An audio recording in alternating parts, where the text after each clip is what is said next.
what is it going to take for this program to turn it around? Because it's not PJ Fleck. That was the final straw with him. Now, what does Fleck do? He fires Rob Smith. Do you want to read the numbers here? Let me read them to you. This year, the Gophers are giving up 21 points per game, which is 23rd in the country.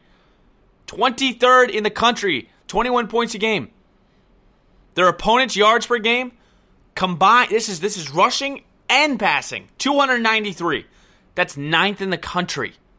And in comes Joe Rossi, who has completely revamped this defense. And this has been a Gopher defense, as we mentioned last year, that really struggled.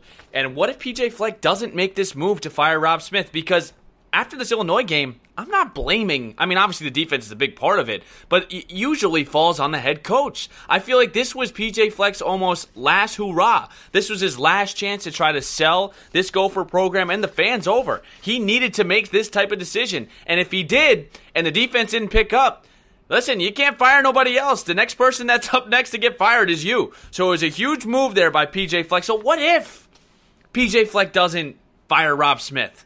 What if this is the same Gopher defense? Once again, I'm going to ask you the same question. Are they 10-1? Are they 8th in the country? Have they emerged? Are they going to emerge this year? And the answer is no. The answer is no. Last one for you. Vikings. Back to the Vikes.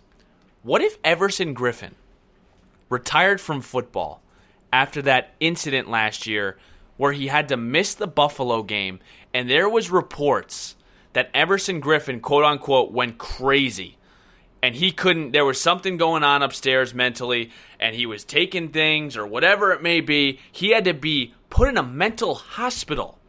This is a guy that couldn't even be in society. Some of the articles that you were reading were disturbing. That Everson Griffin was in teammates' yards, he was knocking on doors, he was freaking out in hotel rooms.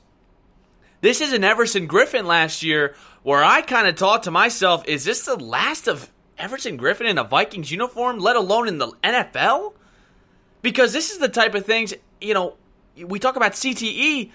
If he gets checked out and a doctor says, hey, Everson, you've got this, and that, you got a family, you got a wife, and he has both. Is he going to quit? Is he going to retire? We see Rob Gronkowski. We see Calvin Johnson. We see some of these players say, you know what, I'm not doing this anymore. I'm hanging it up. It's not worth it anymore. What if Everson Griffin retired from football after that incident last year? Because he has looked like he's had tremendous energy. He looks like he has the energy of a first-year player that's almost trying to prove his way back. And he almost is in a way, because he didn't have a good year last year, and he had the excuse, and I totally give him it, that he wasn't 100% there. But he has looked like a first-year guy trying to prove it. He reminds me of Madison. Madison, your mentality as a rookie completely changes. From when you get paid to when you're first coming in the league, question their mentality. Do you think they do the same things that they did from year 1 to year 4 after they get paid? If they do, that's why they're successful. But there's a lot of times where you see guys, their rookie year, they don't run the same. Ezekiel Elliott, they don't run the same like he did his rookie year. First when he got paid. You look at these running backs. I mean, it's life. You get satisfied. You get complacent. And for Everson Griffin, this was I got to prove myself year. And he has done that. 7 sacks, 22 tackles, 11 games. Griffin and here's the thing about him. He hasn't just been great at rushing the passer. He's been a complete defensive end this year. He's been solid against the run. He's been playing smart football. He has sniffed out, by the way, multiple screen passes this year. And when he is unblocked, he immediately recognizes it. That's one of the biggest things I think I've seen from Everson Griffin. His ability to read plays right now. I don't know if that's just maturity, growth, being in the league for a little bit longer, more time in the film room. But he has recognized it. He turns, he goes upfield, and he's all over the opposing running backs. This defense is not the same without Everson Griffin. So those are good. Listen, the what-ifs are good. I like the what-ifs because they do make you think sometimes. The number one is the Zach Annexstad one because he was going to start. What if Zach Annexstad doesn't get hurt? What if he doesn't? We don't ever see Tanner Morgan. What if the Vikes kept Kerry Vedvik? What if PJ Fleck didn't fire Rob Smith? And what if Everson Griffin retired from the NFL? What's the biggest what if in your mind? I think it's the Zach Annexstad one. NFL pick, stick with it. I'm hot right now. That's up next here on the Strom Sports Show. All right, here we go. Week 13 of the NFL season, and let's do the picks. Here we go.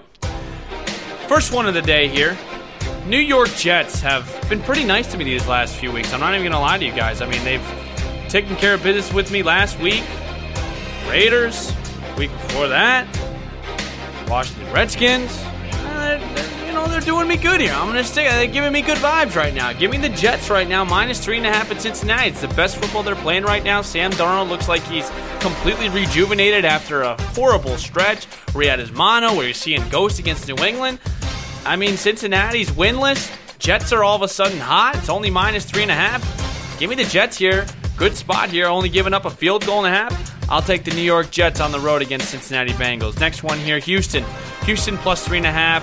I'm doing this game at SiriusXM, producing it, so I got a little skin in the game in that, I guess, if you want to call it that.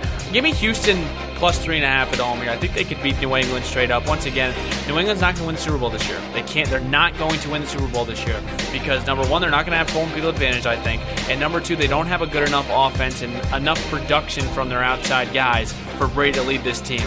I like Houston. They've got to win this game. The AFC South's going to come down to the wire. Give me Houston +3.5 at home Sunday night against New England. Last one for you.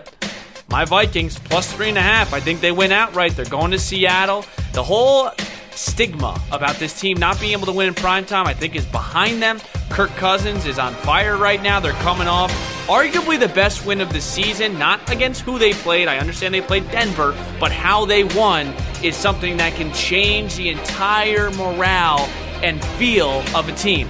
And the Vikings, who have always been one of those teams that once they get down, they can't come back. They were able to do that against Denver. They're coming off a bye week. Russell Wilson and the Seahawks are coming back from Philly. That was a tough game for them.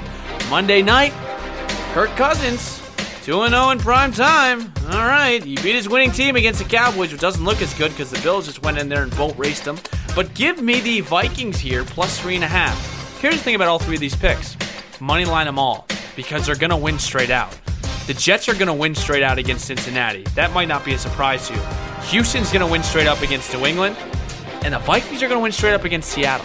You heard it from me first. I'm not even giving you spreads right now. I'm giving you guaranteed money line winners. And obviously you're not going to get plus money with the Jets because they're favored. But I think Houston and Vikings, that might be a sweet little parlay you can do there. I like these two in these spots. I love all three of them. This is the best I've felt about picks right now. I'm coming off a 2-in-1 week. Really starting to get hot here towards the end. I hate to see football leave, but those are the picks here. Jets -3.5, Houston +3.5, and the Vikings +3.5. Huge shout out to Bob Cadota from the Seattle Times giving me some time today. Hope you guys all had a great Thanksgiving. Thank you for spending your Sunday with me, and we will talk to you guys next Sunday here on the Strom Sports Show.